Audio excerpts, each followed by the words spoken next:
Hello friends. तो आज हम स्टार्ट करने वाले हैं क्लास 9 का साइंस चैप्टर नंबर 2, जिसका नाम है is matter around us pure. क्या हमारे आसपास के पदार्थ शुद्ध हैं। तो पिछली बार की तरह मैं एक बार फिर से कहना चाहूँगा कि अगर तुमने चैप्टर के नाम को समझ लिया तो इसका मतलब तुमने चैप्टर को 50% कवर कर लिया।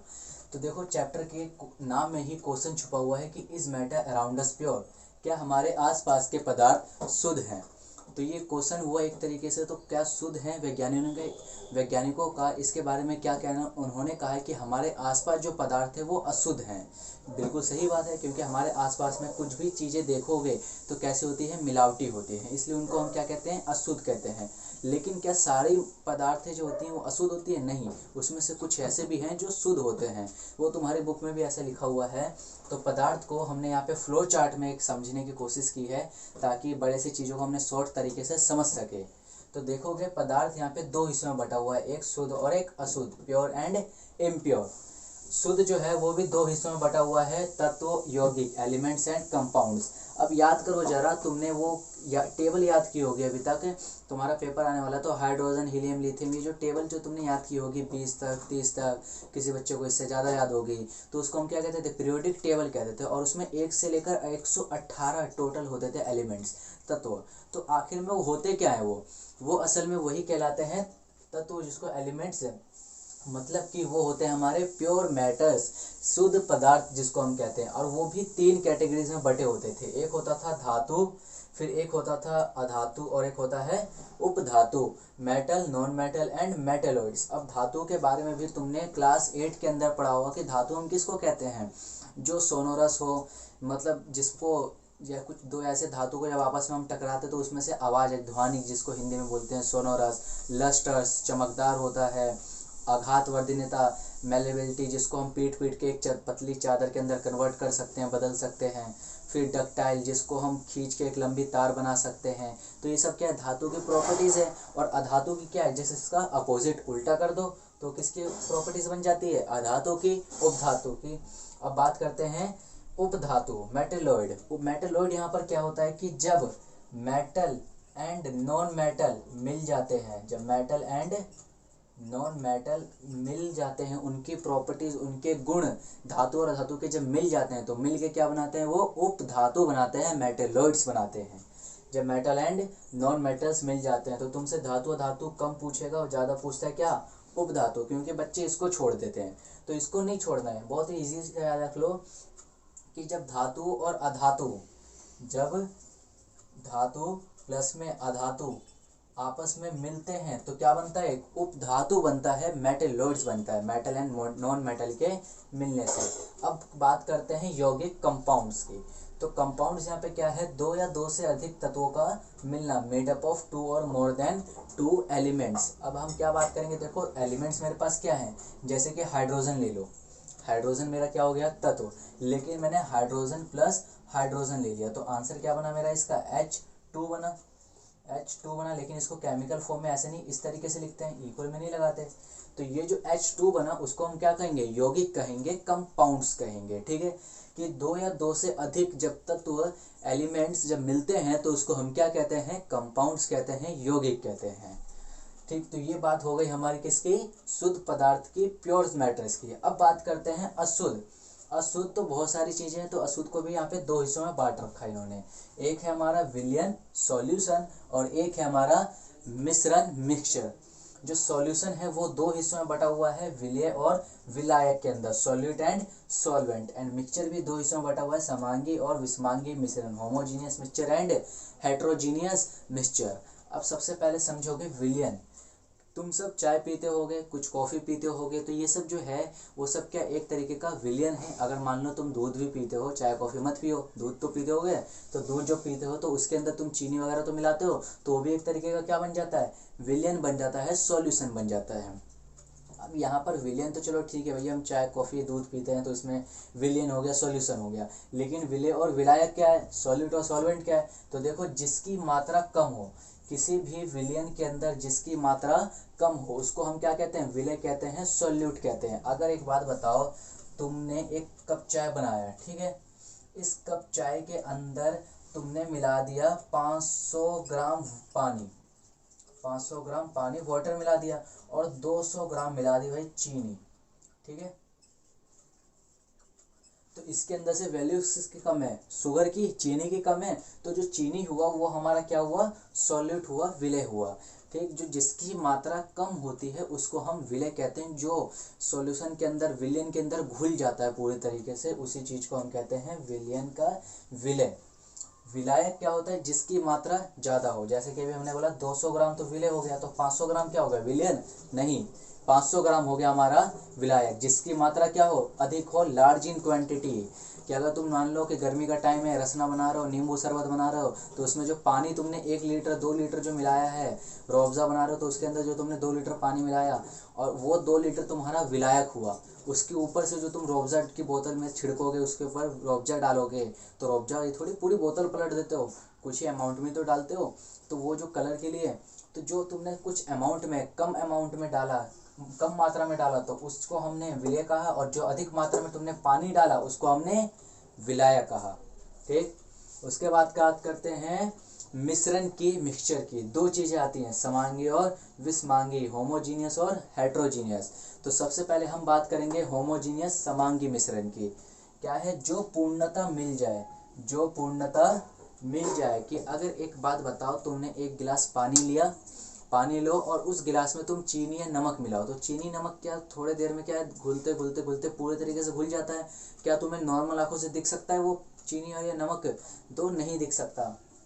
तो जो पूर्णतः मिल जाए, जिसका मतलब वही होता है कि जो घुलने के बाद हमें नॉर्मल आंखों से, जिससे साइंस की भाषा में नग्न आँख कहते हैं, उसकी नॉर्मल आंखों से हमें नहीं देख सकते, तो उसी चीज को हम क्या कहते हैं, समांगी मिश्रण कहते हैं।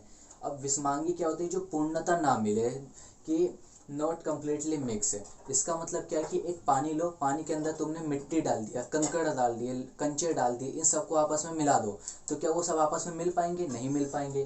तो जो पूरे तरीके से नहीं मिल पाते हैं, उसी चीज को हम क्या कहते हैं, हेट्रोजीनियस मिक्सचर। एग्जाम्पल में भी देखो, मैंने यहाँ पे दे रखा है water plus sugar and water plus soil. यहाँ पे कहीं तुम्हारे बुकों में दे रखा होगा कि soil plus water, soil plus salt, इस तरीके से चीज़ें। क्या है कि मिट्टी लो, एक तरफ सैंड से ले लो, पत्थर से ले लो, मिट्टी कुछ ले लो, अलग अलग तरीके से एग्जाम्पल बहुत सारे तुम ले सकते हो हेट्रोजीनियस के, तो बहुत सारे पड़े हुए हैं। कोई बीज डाल दो पानी के अंदर, तो क्या बीज भी थोड़ी मिल जाते हैं। तो इसका मतलब क्या है कि जो नहीं मिल रहे उसको हम क्या कहेंगे, हेट्रोजीनियस मिक्सचर। तो वहाँ तक हमने उस चैप्टर का 50 to 70% हमने कवर कर लिया था। अब बस लास्ट 2 छोटे से टॉपिक बचे हुए हैं, जिसका एक का नाम है, जिसको हम कहते हैं भौतिक परिवर्तन और रासायनिक परिवर्तन, chemical change and physical change, जो बहुत ही ज़्यादा आजकल पेपर में पूछा जा रहा है। और एक इससे न्यूमेरिकल्स बेस्ड क्वेश्चन आता है, जिसको कहते हैं विलयन की सांद्रता। तो दोनों को पहले एक एक करके हम समझते हैं। इधर से भौतिक परिवर्तन, फिजिकल चेंज क्या होता है। तो जिसके परिवर्तन के बाद कोई नया पदार्थ ना मिले, उसको हम क्या कहते हैं, भौतिक परिवर्तन, फिजिकल चेंज। जिसके बाहरी सतह में परिवर्तन हो, चेंज इन आउटर सरफेस। जैसे कि अगर मान लो कि कोई ऐसा चीज जिस चीज़ के ख़राब होने से कोई नया ऑब्जेक्ट हमें नहीं मिल सकता, या उसको हम मेल्ट कर लिया, कोई भी अदर सब्सटेंस में कुछ चेंज करना चाहें तो वो हमें पॉसिबल नहीं है, तो उसको हम क्या कहेंगे, वो फिजिकल चेंज हो गया। जैसे कि एक बात समझोगे, अगर कोई प्लास्टिक की चीज़ है, ठीक है, प्लास्टिक की चीज़ को तुम आँख के पास रखोगे तो क्या हो जाएगी, वो सिकुड़ सी जाएगी, मेल्ट सी हो जाएगी। तो क्या उसके सिकुड़ने के बाद तुम उसका कोई एक नया ऑब्जेक्ट बना सकते हो, नहीं बना सकते नॉर्मली फॉर्म में। तो उसको हम क्या कहते हैं, एक फिजिकली चेंज कहते हैं। जैसे मक्खन की एक टिक्की है, मक्खन की टिक्की लेके आए, तुमने ब्रेड में मस्त लगाया और वो क्या हो गया, पूरी मेल्ट हो गई। तो क्या तुम उससे कोई नया प्रोडक्ट बना पाए, नहीं। वो क्या किया, बस तुमने एक लिक्विड फॉर्म में उसको गर्म करके खा लिया। तो जब तक कोई नया सब्सटेंस, हमें नया पदार्थ नहीं मिल जाता, तो उस चेंजेस को, उस परिवर्तन को हम क्या कहते हैं, भौतिक परिवर्तन, फिजिकल चेंज कहते हैं। फिर रासायनिक परिवर्तन, और यहाँ पे देख लोगे मोम का पिघलना। यहाँ पे एक मैंने एग्जांपल भी दे रखा है, melting of wax, melt of wax. रासायनिक परिवर्तन, केमिकल चेंज। केमिकल चेंज के अंदर 3 चीज मैंने एक साथ लिख दी है, रंग, स्वाद, गंध। इन सब चीज़ों के अगर अंदर चेंजेस हो रहे हैं तो इसको हम क्या कहते हैं, केमिकल चेंज हो रहा है। ऐसा समझ लो कि तुमने अपने फ्रिज में कोई सब्जी रखी थी रात को बना के और भूल गए, 4 दिन बाद 5 दिन बाद उस जब फ्रिज को खोल के देख रहे हो तो बहुत ही गंदी सी स्मेल आ रही है। तो उस सब्जी के अंदर क्या हो गया है, केमिकल चेंज हो गया, रासायनिक परिवर्तन हो गया है। या फिर मान लो कि कोई दही थी, वो ज़्यादा एकदम खट्टी हो गई है। तो दही ज़्यादा खट्टी क्यों होती है, उसके अंदर भी क्या होता है, केमिकल चेंज होता है, फिजिकल चेंज होता है। और ये तुम अच्छे से जानते होगे कि दही के अंदर, दही जमने कौन से बैक्टीरिया की वजह से होता है, लैक्टोबैसिलस की वजह से होता है। एक्स्ट्रा चीज़ बता रहा हूँ। फिर रंग में परिवर्तन, change in colour. Change in colour का मतलब क्या है, फल का पकना। बहुत अच्छा एग्जाम्पल है चीज़ का कि फल का पकना।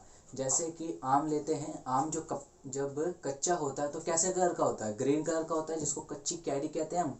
और उसके बाद जब पक जाता है तो हल्का सा येलो होता है। फिर नीचे से पोर्शन से देखोगे तो थोड़ा सा रेड होता है। तो उसका क्या हुआ, कलर चेंज हो गया। तो कैसा परिवर्तन हुआ उसके अंदर, कैसा चेंज हुआ, रासायनिक परिवर्तन हुआ। हमने स्वाद पढ़ लिया, गंध पढ़ लिया। मतलब इसमें क्या है कि अगर किसी चीज़ को हमें स्मेल नहीं आ पा रही लेकिन हमने रखा तो एकदम से कड़वापन सा लगा, तो इसका मतलब वो चीज़ क्या है कि उसके अंदर केमिकल चेंज है, वो चीज़ खराब हो चुकी है, तो हम उसको फेंक देते हैं। तो उसके अंदर कैसा चेंज है, केमिकल चेंज हुआ, रासायनिक परिवर्तन हुआ। और साथ में एक चीज़ याद रखना इसमें कि जिसके चेंजेस से हमें कोई न्यू सब्सटेंस मिल जाता है, form new substance by changes. अगर इसके अंदर कोई नया चेंजेस होता है तो इसकी मदद से हमें एक नया सब्सटेंस मिलता है, कोई नया पदार्थ मिलता है। हिंदी में लिख देते हैं, परिवर्तन द्वारा नया पदार्थ का मिलना। ठीक है, जब कोई नया पदार्थ उससे चीज़ से मिलता है तो उसको हम क्या कहते हैं, साथ ही केमिकल चेंज भी कहते हैं। जैसे कि एग्जांपल देखोगे, कागज़ का जलना, बर्निंग ऑफ पेपर। जहाँ पे बर्निंग के बारे में आ जाए वहाँ पे समझ जाना कि उसके अंदर कैसा चेंजेस हो रहा है, केमिकल चेंज हो रहा है। क्योंकि किसी चीज़ को अगर हमें मेल्ट करके या किसी भी चीज़ में हमें चेंजेस करने होते तो उसमें हम क्या करते हैं, हीट देते हैं। इस चीज़ को अच्छे से तुम क्लास 10th में जाके समझोगे। वरना तुम कहोगे कि सर कागज़ का जलना, यहाँ पे केमिकल कैसे, वो कागज़ जल गया तो हमें क्या मिल रहा है, राख मिल रही है, नहीं। जब तुम क्लास 10th में जाओगे तो इसको अच्छे से समझ पाओगे कि कागज़ का जलना, burning of paper, chemical change क्यों है। तो क्लास 10 तक का इंतजार करना। फिर एक दूसरा होता है लोहे पे जंग लगना, रस्टिंग ऑफ आयरन।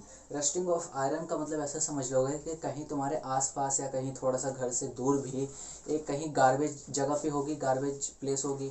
उस गार्बेज प्लेस के पास तुम देखोगे तो बहुत सारी पुरानी गाड़ियाँ, बाइक, वो बड़े बड़े से ट्रक वगैरह पड़े होंगे जिसमें जंग लगी, पूरी सी अजीब सी काली पीली नीली अजीब सी दिखती है। बारिश के मौसम ऐसी पड़ी रहती है। तो उन सब गाड़ियों का क्या होता है, या फिर इतने सारे एक्सीडेंट अगर होते रहते हैं तो सब जो गाड़ी टूट फूट जाते हैं, जंग लग जाते हैं, तो उन सब गाड़ियों का क्या होता है, लोगों का क्या होता है जो जंग लग जाता है, दरवाजे हमारे ख़राब हो जाते हैं अक्सर।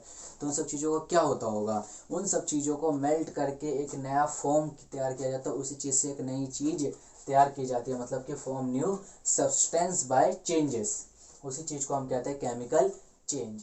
ठीक, अब एक लास्ट आता है विलयन की सांद्रता, कंसंट्रेशन ऑफ सॉल्यूशन। इसका मतलब सबसे पहले समझ लो कि हमने अभी विलयन समझा था, विलायक और विलय के मिलने से क्या बनता है, विलयन बनता है। और उसके अंदर विलय की कितनी मात्रा है उसको चेक करने के लिए हम क्या निकालते हैं, विलयन की सांद्रता कहते हैं।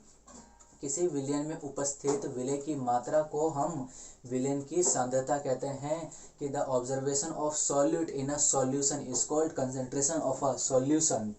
अब एक फॉर्मूला है विलय की मात्रा अपॉन में विलयन की मात्रा। अगर सिर्फ तुमसे पूछा है कि विलयन की सांद्रता क्या है तो तुम्हें कौन सा फॉर्मूला लगाना है, ये ऊपर वाला। लेकिन अगर पूछ ले कि कितने परसेंट है तो परसेंट के लिए यहाँ पे क्या लिख दोगे, विलय का द्रव्यमान बटे में विलयन का द्रव्यमान। और परसेंट के लिए हमेशा क्या लगता है, 100 लगता है, याद रखना। यहाँ पे क्या लिखा है, mass of solute upon a mass of solution. Example में मैंने दे रखा है कि विलय सॉल्यूट 200 ग्राम है, विलायक सॉल्वेंट कितना है, 300 ग्राम है। ठीक, अब मुझे परसेंटेज निकालना है, प्रतिशत निकालना है। फिर यहाँ से मुझे परसेंटेज प्रतिशत निकालना है। तो इसके लिए हम यहाँ पर क्या करेंगे, देखो फॉर्मूले के अंदर विलय है, ये रहा विलय मिल गया मुझे। विलयन है क्या, नहीं है, तो विलयन हम निकाल लेंगे, विलयन सॉल्यूशन निकाल लेंगे। कैसे निकालेंगे, इसको विलय और विलायक के मिलने से ही तो होता है, मतलब प्लस करना है, 200 प्लस 300 कितना होता है, 500 ग्राम। तो विलय की मास भी मिल गया, द्रव्यमान मिल गया। तो फॉर्मूले में मैं डायरेक्ट पुट कर दूंगा, तुम फॉर्मूला लिखोगे पेपर के अंदर, मैं थोड़ा डायरेक्ट करता हूँ। विलय की वैल्यू कितनी है 200 बटे में विलियन के आंसर कितना है हमारे पास 500 गुणा में कितना 100। तो 2 जीरो से 2 जीरो कट जाएगा, 5 से काटो, 5 से कितने बार में 5 4 जा 20 और 0 का 0, तो कितना परसेंट आ गया 40%। मतलब कि जो विलय की सांद्रता थी, जो कंसंट्रेशन और जो सॉल्यूशन था वो कितने परसेंट था यहाँ पर 40% था। बस एक कॉन्सेप्ट है उसके अंदर का, टिंडल इफेक्ट। टिंडल इफेक्ट क्या है कि जब कोई भी कण प्रकाश को जो फैलाते हैं, scatter of the beam light, इसको हम क्या कहते हैं टिंडल इफेक्ट कहते हैं। जब तुम सुबह सुबह उठते हो तो तुम्हारे खिड़कियों से यहाँ पर एक पतली सी ऐसी रोशनी से आती है और उसके अंदर कई सारे डस्ट पार्टिकल, धूल के कण उड़ते रहते हैं। तो वो धूल के कण का काम क्या है कि लाइट को फैलाना तेजी से, तो उसी चीज़ को हम क्या कहते हैं टिंडल इफेक्ट कहते हैं। ठीक है, तो आई होप तुम्हें ये पूरा चैप्टर समझ में आया होगा। अच्छा लगे तो सब्सक्राइब करें और अपने दोस्तों के साथ शेयर करें। Thank you.